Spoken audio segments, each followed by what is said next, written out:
சரி, ஓகே.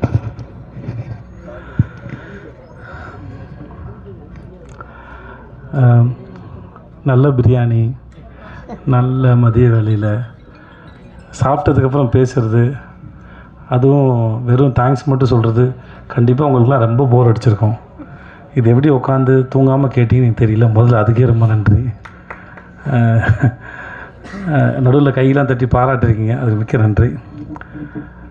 இந்த படத்தை கேட்கும்போது ஒரு பெரிய பிரமிப்பும் நம்பிக்கையும் இருந்தது. இது எப்படி சாத்தியமாக போகுது அப்படின்னு ஒவ்வொரு படத்துக்கு முன்னாடி ஒரு பெரிய கேள்வி இருக்கும். சரி, நடித்து முடிச்சிருவோம்.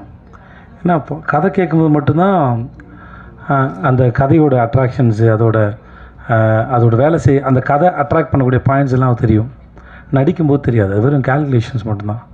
நடித்து முடிச்சதுக்கப்புறம் எனக்கு சுத்தமாக தெரியாது இது எவ்வளோ தூரம் ஒர்க் அவுட் ஆகும். ஒரு 5% தெரியலாம். அப்புறம் வேறு யாரையாவது கூப்பிட்டு வந்து அவங்க பார்த்து எடிட்டரை கேட்டு, எடிட்டர் அசிஸ்டன்ஸ் கேட்டு, இந்த மாதிரிலாம் கேட்டு தான் இந்த சீன் ஒர்க் அவுட் ஆகுதா, அது புரிஞ்சிருக்கா அப்படின்னு யாரையா கேட்டு தெரிஞ்சுப்பேன் மொழியை. ஆனால் அந்த கேட்குற ஒவ்வொரு பாசியும் மொத்த மாலையாக கற்பனை பண்ணவே முடியாது மனசில். ஸோ ஆனால் ஓரளவு நம்பிக்கையோடு தான் நாங்கள் இருந்தோம். உங்களுக்கு ஷோ போகிறதுக்கு முன்னாடி வரைக்கும் நிறைய பேருக்கு போட்டு காமிச்ச ஒரு நம்பிக்கையில் உங்களுக்கும் பிடிக்கும். ஒரு ஆவரேஜ் இல்லை அபோவ் ஆவரேஜில் இந்த படம் வந்து எங்கள் தயாரிப்பாளருக்கு போட்ட காசை எடுத்து கொடுத்துருவோம் அப்படின்னு ஒரு நம்பிக்கையில் இருந்தோம். ஏன்னா என்னுடைய முந்தைய படங்கள்லாம் சரியாக போகாதனால இன்னொரு நண்பர் சொன்னார், இந்த மாதிரி என்னோடய படம் ஒரு பேனர் ஏற்றும்போது விஜய் சேதுபதிக்கு இனிமேல் பேனர் ஏற்றினா கூட்டமாக வரப்போகுது அப்படின்னு ஒரு 2-3 படத்துக்கு முன்னாடி சொன்னதாக என்கிட்ட சொல்லும்போது நான் ஒரு வேளை என்னன்னு தெரியல, ஒரு கணக்கெலாம் இருக்கலாம். பட் அதெல்லாம் யோசித்து இந்த படத்தை செய்யலாம் இல்லை. இது எந்த விதமான எமோஷனலுக்காகவும் இதை சொல்லவே இல்லை. இந்த மாதிரி நிறையா கேள்விகள் என்னை சுற்றி ஓடிக்கிட்டே இருந்தது. அந்த கேள்விகளுக்கு பதில் சொல்வதற்காக மகாராஜா பண்ணலை. ஏன்னா அந்த எண்ணத்தில் பண்ணால் அது உருப்படாது. அதனால் அப்படிலாம் யோசிச்சு எதையுமே பண்ணல. கேள்வி எதையும் நான் எழுப்பவில்லை. என்னை சுற்றி இருக்கவங்க தான் கேள்வி எழுப்புனாங்க. என்னை சுற்றி இருக்கவங்க தான் பதிலும் சொன்னாங்க.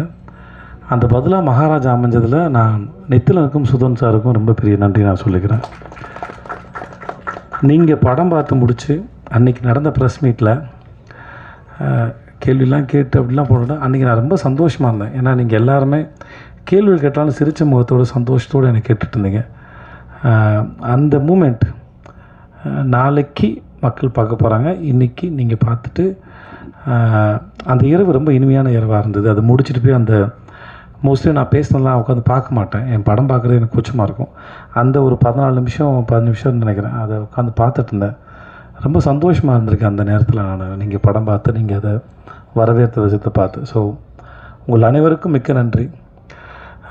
உங்களுடன் இதுவரை இருந்த உறவும் இனிமையானது, இனிமேல் தொடரப்போகிற உறவும் இனிமையானது. உங்கள் அனைவருக்கும் மிக்க நன்றி. மக்களுக்கு ரொம்ப பெரிய நன்றி.